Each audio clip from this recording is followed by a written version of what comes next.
It سٹ تے پکھڑا کوار گندا لسی کچھ اور بھی بوٹیاں جاننے ہیں. تو میں نے اسے کہا, میں کہ یہ تو اگو نظر آیا نا مدرسے دے کول تو پھر یاد رکھی.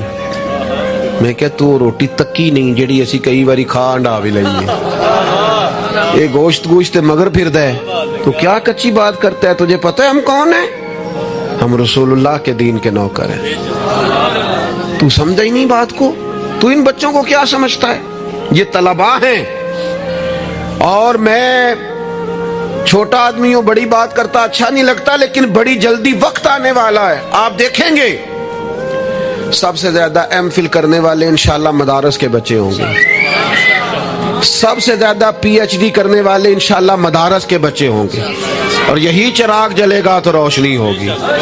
آپ دیکھیں گے یہ کس طرح سے نکلتے ہیں, میدانوں میں آتے ہیں. وہ آپ چھوڑ دیں کہ وہ دیہات میں کیا معاملہ, آپ نے دیکھا کسی مولوی صاحب کے ساتھ آپ آنے والا وقت دیکھیں کتنا اجالا لے کے آ رہا ہے. آپ روشنی دیکھیں کتنی چمکدار ہے. آپ سورج کی آب و تاب دیکھیں, ابھی تو ایک شعاع باہر آئی ہے اور پوری دھرتی پہ اس نے اپنی روشنی پھیلا دی. آپ دیکھیں مایوسیاں نہیں, کمزوریاں نہیں. آپ اس محبوب کے ماننے والے ہیں جو خوشخبریاں دیتے ہیں, جو لوگوں کو تازہ دم کرتے ہیں. حضور نے تو ہر بندے کو خوشخبری دی ہے. کیا کہا مزدور کو؟ نبی پاک نے فرمایا جو محنت کرے رات کو تھک کے سو جائے نا, اللہ اس کے گناہ معاف کر دے گا. ایک بندہ گزر رہا تھا سامنے سے, تو صحابہ نے کہا دیکھے کتنی تیزی سے جا رہا ہے مال کمانے کے لیے, کاش اللہ کے رستے میں یہ تیزی دکھاتا. تو حضور فرمانے لگے اگر رزق حلال کمانے جا رہا ہے پھر بھی اللہ کے رستے میں ہی ہے. اگر اس لیے جا رہا ہے کسی کے سامنے ہاتھ نہ پھیلاؤں پھر بھی اللہ کے رستے میں ہی ہے. اگر اس لیے جا رہا ہے بیوی بچوں بہن بھائیوں پر خرچ کروں تو پھر بھی اللہ کے رستے میں ہے. تو تجارت کر رہا ہے, دکان پہ بیٹھا ہے, کاروبار کر رہا ہے, اور نبی پاک نے تجھے خوشخبری دی ہے, فرمایا بات سچ بول کے تجارت کرنا, جھوٹ نہ بولنا, بددیانتی نہ کرنا, کرنا تجارت ہی, بس سچ بول کے تجارت کرنا. اللہ قیامت کے دن نبیوں کے ساتھ جگہ عطا فرمائے. نبی کریم نے فرمایا جو غلام صحیح کر کے اپنی ڈیوٹی کرے نا, جس مالک کے ساتھ اس نے معاہدہ کیا اس کی ڈیوٹی صحیح کرے اور نماز صحیح پڑھے, اللہ تعالیٰ عبادت پر ڈبل ثواب عطا کرے گا, ڈبل ثواب دے. حضور نے تو ہر بندے کو خوشخبری دی ہے. نبی پاک نے تو ہر ایک کو طاقتور کیا ہے. کوئی شعبہ ایسا جو رزق حلال والا ہو, اس کو ایک شعبہ صرف دنیا میں برا ہے, وہ ہے کسی کے سامنے ہاتھ پھیلانا. باقی دنیا میں کوئی چیز بھی بری نہیں ہے. میرے عزیز, آپ اپنے آپ کو ذہنی طور پر کمزور نہ کریں. اور یہ ہمارے ہاں برادریزم چلتا ہے. مجرم وہ نہیں ہوتا جو کہتا ہے میری برادری بڑی ہے. وہ کہاں مجرم ہے؟ مجرم وہ ہوتا ہے جو کہتا ہے میری برادری چھوٹی ہے, وہ ظالم ہے, مجرم ہے. جب نبی پاک نے فرمایا سارے انسان جناب آدم کی اولاد ہیں, قبائل تو تعارف کے لیے ہیں, تجھے کس نے حق دیا کہ تو اپنی برادری کو چھوٹا سمجھے؟ کچی بات کرتا ہے تو. رب نے جہاں چاہا تجھے پیدا کیا. جو ماں باپ اللہ تعالیٰ نے تیرے لیے پسند کیے ہیں تجھے پسند کیوں نہیں؟ جو چچاؤں کو ماموں کو اللہ نے تیرے لیے پسند کیا تجھے پسند کیوں نہیں؟ جو قبیلہ, جو گھرانہ, جو علاقہ اللہ نے تیرے لیے پسند کیا, یہ ہماری اپنی مرضی سنی نہ ہوتی ہم نے کہاں پیدا ہونا, خالص رضا الہی ہے نا. تو ناپسند کیوں کرتا ہے؟ کمزور پڑتے ہو, تنگ ہوتے ہو, اپنے آپ کو آزمائش میں ڈالتے ہو. کمزور باتیں نہیں. اقبال کے بیٹے نے ایک دن کچی بات لکھ کے بھیجی تھی, کہا تھا ابا جی کسی سے تھوڑا قرضہ لے لوں, تو اقبال نے نظم لکھی, کہا پتر کچی باتیں کرتا ہے, دیار عشق میں اپنا مقام پیدا کر. دیار عشق میں سارے سورے نہیں تلاش کرنے, اپنا مقام پیدا کر. دیار عشق میں اپنا مقام پیدا کر. کس طرح؟ کہنے لگے نیا زمانہ اور نئے صبح و شام پیدا کر. اور میرا طریق امیری نہیں فقیری ہے, خود ہی نہ بیچ غریبی میں نام پیدا کر. کمزور, میں نوجوانوں سے کہوں گا اپنا وقت ضائع نہ کرو موبائلوں پہ, تم بڑے قیمتی لوگ ہو, ایک منٹ بھی لا یعنی اور بے مقصد نہ گزارو. اور جب شعور کی آنکھ کھول جائے پھر اپنے آپ کو بچہ سمجھنا چھوڑ دو. جب آپ کا خیال آ گیا کہ ہمیں اس بات کی سمجھ آ گئی ہے، پھر لگ جاؤ کام پہ، پھر ڈیوٹی کرو، پھر ڈیوٹی کرو، پھر کام کرو. ہمارے اسا فرمایا کرتے تھے زمین کے اوپر کام، نیچے جا کے آرام. اور جاگنا ہے جاگ لے افلاک کے سائے تلے، پھر حشر تک سوتا رہے گا خاک کے سائے تلے. آپ جدوجہد کریں، محنت کریں. امام صاحب کے پاس آ کے کہا تھا نا امام ابو مالک کی والدہ نے کہ آپ میرے بچے کو کام کرنے دے، پڑھ گیا تو کیا کرے گا؟ فرمانے لگے بادشاہوں کے ساتھ بیٹھ کے حلوہ کھائے گا. ہاں پڑھا اسے. اور امام صاحب خرچہ دیتے تھے اپنے اسٹوڈنٹ کا. مجھے کبھی کبھی ناراضگی ہوتی ہے بعض اساتذہ سے جو میرے کلاس فیلوز ہیں، ان سے مجھے ناراضگی. یہ بھی نا اقبال کہتے ہیں سبق شاہی ہے بچوں کو دے رہے ہیں خاک بازی کا. میں نے کبھی کسی مدرسے کے بچے سے نہیں کہا کہ آپ نے کسی کو کہنا چندہ دیں مدرسے سے، گھر میں کہنا. کیوں کہیں؟ ہم کس لیے؟ وہ صرف پڑھے، وسائل ہم جمع کریں گے، بڑے جمع کریں گے، انتظامیہ والے جمع کریں گے. کبھی کمزوری نہ پیدا کرو. اقبال کہتے ہیں شکایت ہے مجھے یا رب خداوندان مکتب سے، سبق شاہی ہے بچوں کو دے رہے ہیں خاک بازی کا. انہیں اڑنا سکھاؤ، گرنا نہ سکھاؤ. ان کی شعوری زندگی بلند کرو. ان کے مزاج کے اندر آپ وہ چیز پیدا کریں کو بچہ لائق ہے. اور آپ سمجھ رہے ہیں کہ خرچے کی وجہ سے اگر اس کے والدین پڑھانا نہیں چاہ رہے تو آپ تھوڑا سا نا تھپکی دیں. آپ کے پتر خرچہ چلا لیں گے، ہم دیکھ لیں گے، چیزوں کو غور کریں گے. امام ابو مالک رحمت اللہ علیہ کے استاد نے کہا ان کی والدہ سے کہ تو میرے سے خرچہ لیا کر گھر کا. کوئی بیٹھا ہوا مجھے دور دعا دیتا ہے، میں ڈوبتا ہوں پر سمندر اچھال دیتا ہے. فرماتے ہیں پھر میں نے پڑھا اور وہ وقت آیا کہ ہارون رشید نے مجھے قاضی القضاء بنا لیا اور میری ماں مجھے ملنے آئی تو کوئی مسئلہ ڈسکس کرنا تھا تو ہارون رشید نے مجھے تخت پہ بٹھایا، حلوہ منگا لیا اور میرے ساتھ بیٹھ کے کھانے لگے. میری اماں آئی، پوچھا میرا پتر کہاں ہے؟ تو کہا وہ تو حلوہ کھا رہے ہیں وہاں بادشاہ کے ساتھ. تو رو پڑی، کہنے لگی یا اللہ اس کے استاد پہ رحمت فرما. کب کہا تھا وہ خود رخصت ہو گئے دنیا سے، لیکن کیا چاندنی کر گئے. میرے عزیزو کم ہمتی نہیں، کمزور. یہ کیا کیا ہے اتنے سارے اسلامی ممالک نے؟ آپ کٹھے ہوئے ہیں اور آپ نے کٹھے ہو کے صرف اسرائیل کو آپ دب کے جواب بھی نہیں دے سکے. کم ہمتی دکھائی آپ نے. آپ ایک بات بھی نہیں کر سکے، آپ کے اندر اتنی جرت بھی نہیں تھی آپ کلام کرتے. آپ یہی کہہ دیتے کہ ہم ان کے ساتھ ہیں. تم سے تو اچھے وہ لوگ ہیں جو کفرستان میں رہتے ہیں، غیروں کے ملک میں، اور فلسطین کے حق میں ریلیاں نکال رہے ہیں. کمزوروں تم تو بات بھی نہ کر سکے. یاد رکھنا ہمتیں، طاقتیں، تندرستیاں یہاں ہوتی ہیں. پورا باب ہے بخاری میں کہ انسان مال کا غنی نہیں ہوتا، دل کا غنی ہوتا ہے. آپ کا دل کتنا وسیع ہے. مولا علی شیر خدا کرم اللہ تعالی وجہ الکریم نے امام حسن سے فرمایا تھا بیٹا 3 لوگوں سے مشورہ بھی کبھی نہیں کرنا. ایک تو ہے نا دوستی کرنا، تعلق رکھنا، فرمایا مشورہ بھی نہیں کرنا. حضور کس سے؟ فرمایا بزدل سے مشورہ نہیں کرنا، وہ کبھی دلیری کی بات نہیں بتائے گا. اور لالچی سے مشورہ نہیں کرنا، جس کا دل ہی آزاد نہیں، ہر وقت لالچ میں الجھا ہوا ہے، کیا رائے دے گا. اور تیسرا فرمایا تھا کنجوس سے مشورہ نہ کرنا، جس کا دل بڑا نہیں دماغ کیسے بڑا ہو سکتا ہے. آپ طاقتور زندگی گزاریں، ذہنی طور پر اپنے آپ کو مضبوط رکھیں. حضور خوشخبری دیتے اور خوشخبری دینے کا حکم دیتے. جب بھی کسی جگہ نبی پاک علیہ السلام کسی قافلے کو روانہ کرتے، جب بھی 2 باتوں کا حکم ضرور ارشاد فرماتے، اور یہ حضور کے وسیلے سے ہمیں ملی ہے. ہمیں چاہیے کہ ہم یہ 2 باتیں ہمیشہ یاد رکھیں. کسی جگہ بھی نبی کریم کسی قافلے کو بھیجتے تبلیغ کے لیے، جہاد کے لیے، کسی اور کام کے لیے، تو 2 باتیں حکمن فرماتے. ایک حضور فرماتے وہاں جاؤ نا تو لوگوں پر آسانی کرنا، مشکل نہ کرنا. آسانی کرنا لوگوں پر، بوجھ نہیں ڈالیں آپ کسی پر. آپ کا وجود، آپ وہ بھی میرے کان میں دوست کہہ رہے تھے تقریر لمبی کرے آ جائے، تو یہ بھی الحمدللہ میرے ساتھ ہی ہوتا ہے.